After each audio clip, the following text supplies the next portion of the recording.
Our verse for today is in 2 Thessalonians chapter 3 verses 10 to 13. For even when we were with you, we gave you this rule. If a man will not work, he shall not eat. We hear that some among you are idle. They are not busy. They are busybodies.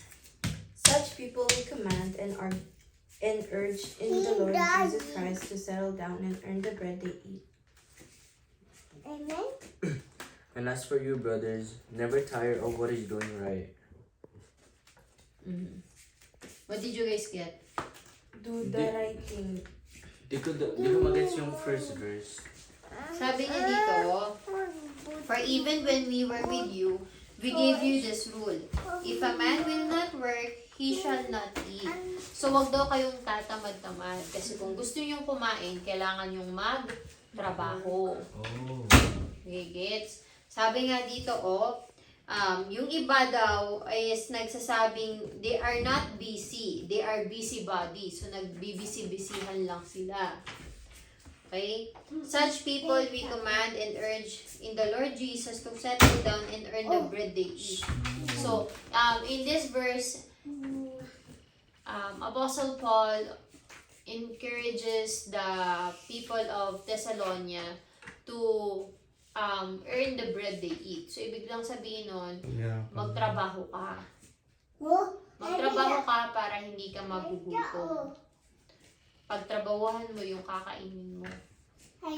Kasi even nga dito, di ba, sinabi dito sa verse dito, na even Paul, even silang mga alagad ni Lord, hindi naman sa hindi sila makakakuha ng or bibigyan ng mga tao ng pagkain. Kundi kahit gusto nilang mag-serve as an example, para makapag-serve sila as an example sa mga tao, maski sila is pinagtatrabahuan nila yung kinakain nila.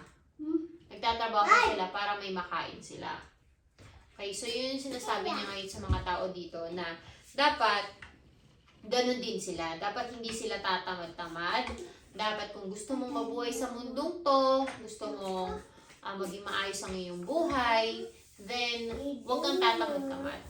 Diba? Yun yung parang pinaka-lesson ngayong araw. And sinabi rin dito, and as for you, brothers, never tired of doing what is right.